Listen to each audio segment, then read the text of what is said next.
नमस्कार साथियों, आपका हमारे चैनल ड्रीम तक पे स्वागत है। आज आप जानेंगे कि एसएससी एमटीएस में जो बदलाव हुआ है एग्ज़ाम सिलेबस को लेकर और उसकी चयन प्रक्रिया में सारा कुछ बताऊंगा आपको हम इस वीडियो में। तो आप ज़रूर शुरू से अंत तक सुने, क्योंकि आज का जो सेशन होने वाला है काफ़ी इम्पोर्टेंट है। यदि आप पूरी बातों को नहीं समझते हैं तो आपके लिए बहुत परेशानी क्रिएट हो सकता है। तो आप ध्यान से सुनेंगे। 5-7 मिनट का वीडियो है जो कि आपके लाइफ के लिए इम्पोर्टेंट है। तो आइए चलते हैं। पहले तो आप जान लीजिए कि इस फॉर्म को भरने के लिए जो लास्ट डेट है 17 फरवरी तक है। यदि आप अभी तक फॉर्म नहीं भर पाए हैं तो फॉर्म को ज़रूर भर लें, क्योंकि बाद में जो है सर्वर प्रॉब्लम होगा और फॉर्म भरने में काफ़ी प्रॉब्लम होगा। और इसका जो एग्ज़ाम होने वाला है अप्रैल में ही एग्ज़ाम होने वाला है, तो ज़्यादा दिन बचा नहीं, मात्र 50 डेज बचा है। तो इसका भी हम सेट प्रैक्टिस आपको कराएंगे। तो आप चैनल से ज़रूर जुड़े रहें। यदि अब तक चैनल को सब्सक्राइब नहीं किए हैं तो चैनल को सब्सक्राइब कर लीजिए, बेल आइकन घंटी को बजा दीजिए। ठीक है, इस बार का जो सीट है काफ़ी ज़्यादा सीट है। एमटीएस में आपका देखिए लगभग 11,000 सीट है और हवलदार में 529 सीट है। इसमें जो है सीटों में बढ़ोतरी हुआ है लगभग 1,000 सीट। ठीक है, तो मान सकते हैं आप कि 13,000 लगभग सीट है। 13,000 में आपको एक सीट लेना है।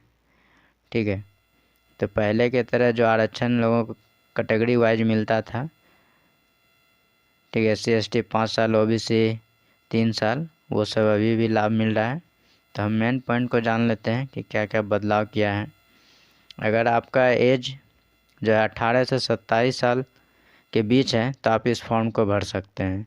तो कुछ राज्यों में जो है कुछ ऐसा पोस्ट है जिसमें कि 18 से 25 साल का एज ग्रुप मांगा गया है और कुछ राज्यों में 18 से 27 साल। ठीक है, तो अगर आपका एज जो है 18 से 25 साल में अगर 2 जनवरी 1998 से लेकर 1 जनवरी 2005 के बीच आता है तो आप इस फॉर्म को भर सकते हैं।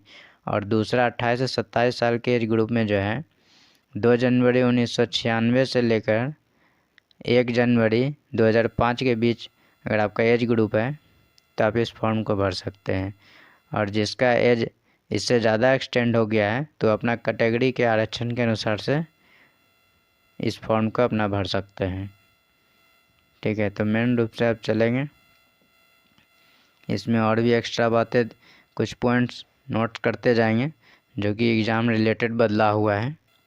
ठीक है, मेन सिलेबस में तो बदलाव है ही, साथ साथ में कुछ अन्य चीज़ों में भी जो बदलाव होगा हम उसको कवर करते जाएंगे इस नोटिफिकेशन के माध्यम से। ठीक है, तो ये जो वैकेंसी होती है मैट्रिक स्तर का होता है और मैट्रिक पास आउट जो है आपका कंप्लीट होना चाहिए। एपीआर वाले नहीं भर सकते हैं। उसका जो है यहाँ लिखा है 17/2/2023 तक डिग्री उसको मिल जानी चाहिए।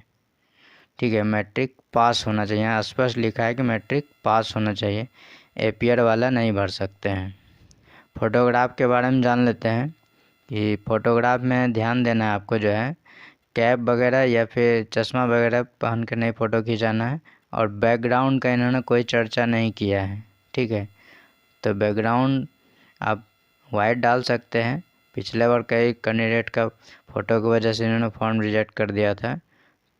तो फ़ोटो पे आपको जो है विशेष ध्यान देकर फॉर्म भरना है ताकि ब्लर वगैरह फ़ोटो ना हो। देखिए सिलेबस में क्या क्या हुआ है बदलाव। पहले हम 4 सेक्शन में एग्ज़ाम देते थे, 1.5 घंटा में पेपर देकर निकल जाते थे। पीटी होता था, पीटी क्वालिफाई करते थे तो मेंस होता था। 100 क्वेश्चन रहता था, 150 नंबर का सवाल होता था। ठीक है, अब उन सब चीज़ों को भूल जाइए, पहले क्या था अब जो है उस चीज़ को जानिए। ठीक है, अब क्या है, 2 सेक्शन में पेपर को बांट दिया है। ठीक है, सेशन 1 और सेशन 2। ठीक है, सेशन 1 में आपका मैथ है और रीजनिंग है, 2 पेपर है। सेशन 2 में आपका जीके और इंग्लिश 2 पेपर है। ठीक है, मैथ में जो है आपका 20 क्वेश्चन पूछा जाएगा और इंग्लिश में भी आपका 20 क्वेश्चन पूछा जाएगा। एक क्वेश्चन के लिए जो आपको 3 मार्क्स मिलेगा, तो मैथ के लिए आपका 60 मार्क्स हो जाता है और रीजनिंग के लिए भी 60 मार्क्स। टोटल आपका जो हो गया 120 मार्क्स सेशन 1 में, ठीक है। और एग्ज़ाम जो है आपका 1.5 घंटे का होगा, ठीक है, 90 मिनट का। 90 मिनट में जो है आपका 45 मिनट जो है मैथ और रीजनिंग का पेपर होगा, अर्थात सेशन 1 का होगा। जस्ट उसी के बाद सेशन 2 एग्ज़ाम होगा, एक ही दिन होगा, एक ही टाइम में होगा। इसके लिए कोई अलग से डेट या टाइम नहीं दिया जाएगा। 1.5 घंटा में दोनों एग्ज़ाम हो जाएगा आगे पीछे करके, ठीक है। तो 45 मिनट में आप सेशन 1 का एग्ज़ाम दे पाएंगे। उसके बाद अगले 45 मिनट में आप सेशन 2 का एग्ज़ाम देंगे, जिसमें कि इंग्लिश और जीके होगा, ठीक है। और जो पीएच कैंडिडेट है या जो सब्सक्राइबर यूज करते हैं उसके लिए 60 मिनट का टाइम है, ठीक है। अब इसमें हम जानते हैं मुख्य बातें कि इसमें क्या क्या निगेटिव मार्किंग है, किस में हमको पास होना है, किससे हमारा सिलेक्शन होने वाला है, इन सारे पॉइंट्स को देखिए। सेशन 1 में आपका मैथ और रीजनिंग है। इसमें जो है आपको सिर्फ पास होना है, कोई ज़रूरी नहीं है कि आपको हाईएस्ट स्कोर करना है, क्योंकि मेरिट जो आपका बनाएगा 2 पेपर बनाएगा। ये सेशन 2 वाला जो पेपर है इंग्लिश और जीके, यही आपका जो है सिलेक्शन कराएगा, क्योंकि इसी का मार्क्स जो है मेरिट में जोड़ा जाएगा। मैथ और रीजनिंग का सिर्फ क्वालिफाइंग मार्क्स होगा। तो क्वालिफाइंग में आप जानिए कि कितना मार्क्स लाना है। जो जनरल हैं, ठीक है, उसको आपको 30% मार्क्स लाना है, ठीक है। तो यहाँ से आपका 40 क्वेश्चन था मैथ और रीजनिंग में, तो 40 क्वेश्चन का 30% आप निकालेंगे तो 12 से 13 क्वेश्चन आता है, ठीक है।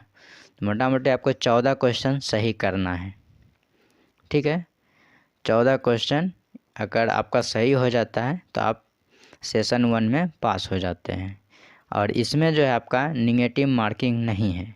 सेशन 1 में निगेटिव मार्किंग नहीं रखा गया है, ठीक है। इसके लिए तो कोई टेंशन है ही नहीं। आप कितना भी गलती कर दें आपका मार्क्स नहीं काटा जाएगा। लेकिन हाँ, एक बात आपको याद रखना है, जो कैटेगरी में आते हैं जैसे EWS में या OBC या SC ST, तो OBC वाले को जो है आपको 25% मार्क्स लाना है, ठीक है। मतलब एक क्वेश्चन कम भी बनाएंगे तो चल जाएगा। मोटा मोटी आपको याद रखिए कि 14 नंबर तो आपको हल करना है, चाहे कोई भी कैटेगरी का हो। थोड़ा बहुत ऊपर नीचे है, लेकिन आपको मान के रखना है कि आपको 14 क्वेश्चन 40 क्वेश्चन में जो है आपको क्लियर सही बना लेना है, तभी आपका सेशन 2 का कॉपी चेक किया जाएगा, अन्यथा आपको फेल कर दिया जाएगा, ठीक है। सेशन 1 समझ गए, निगेटिव मार्किंग नहीं है, 14 क्वेश्चन आपको मिनिमम हल करना है सही रूप से, ठीक है।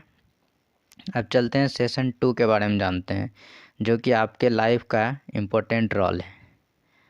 इसमें जो है आपको इंग्लिश का 25 क्वेश्चन पूछा जाएगा और जीके का 25 क्वेश्चन पूछा जाएगा। टोटल 50 क्वेश्चन पूछा जाएगा आपसे, और एक क्वेश्चन के लिए 3 मार्क्स होगा, ठीक है। तो 50 दिया 150 हो गया आपका।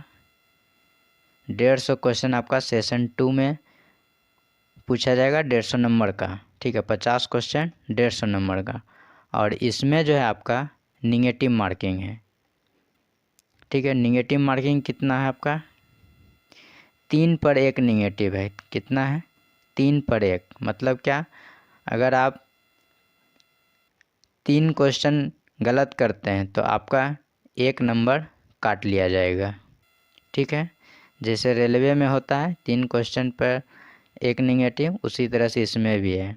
3 क्वेश्चन गलत करेंगे तो आपका 1 नंबर काटा जाएगा, ठीक है। ये बात समझ गए। तो आपको जो है इंग्लिश और जीके पर मेन फोकस करना है, यही आपको सिलेक्शन देगा।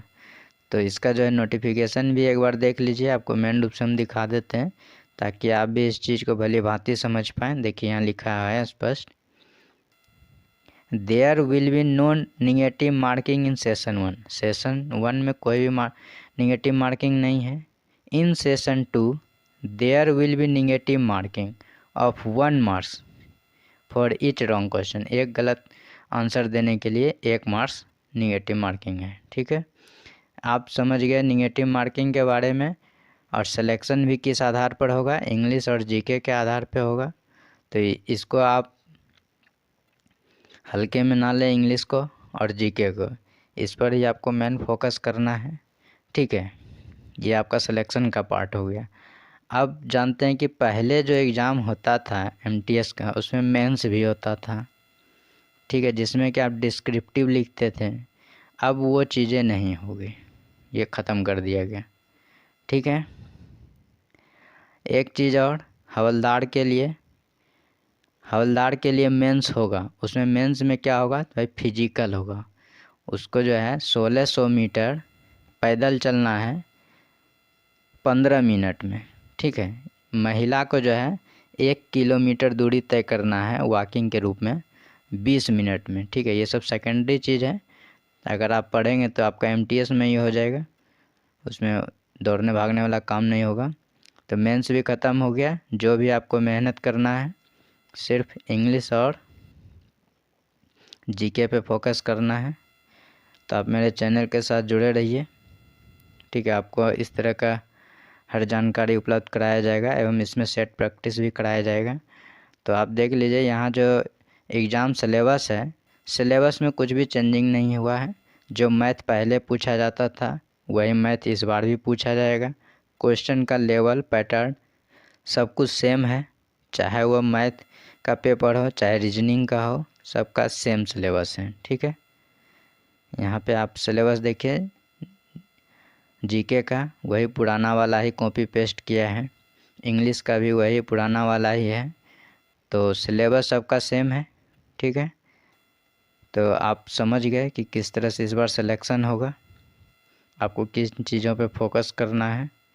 और जिसका फिजिकल होगा, अर्थात हवलदार पोस्ट के लिए जो सेलेक्ट होते हैं, तो उसके लिए हाइट का भी निर्धारण है। 157.5 सेंटीमीटर, महिला के लिए 52 सेंटीमीटर, और कुछ को छूट मिला है गोरखा वगैरह को। तो वो सब आप, ये सब पहले से भी था और अब भी है, वो सब आप देख सकते हैं। जो मेन रूप से बातें थी वो मैंने आपको बता दिया है। तो इस चैनल पर आपको जो है सेट प्रैक्टिस कराया जाएगा इंग्लिश और मैथ का। तो आप इस चैनल से जुड़े रहिए। इसके अलावा बिहार सिविल कोर्ट का सेट प्रैक्टिस कराया गया है, तो आप उन वीडियो को भी देख सकते हैं। जो इंग्लिश का सेक्शन है वो एसएससी एमटीएस के ही पैटर्न पे आधारित बिहार सिविल कोर्ट में भी है, तो दोनों का सेम पैटर्न है। तो आप उन वीडियो को ज़रूर देखिए, क्योंकि सबका इंग्लिश सेम ही है, तो पैटर्न सेम होने के कारण कोई भी आपको डिफ़र नहीं लगेगा। ठीक है, तो हम आपके पास आएंगे नेक्स्ट वीडियो में। नमस्कार, धन्यवाद।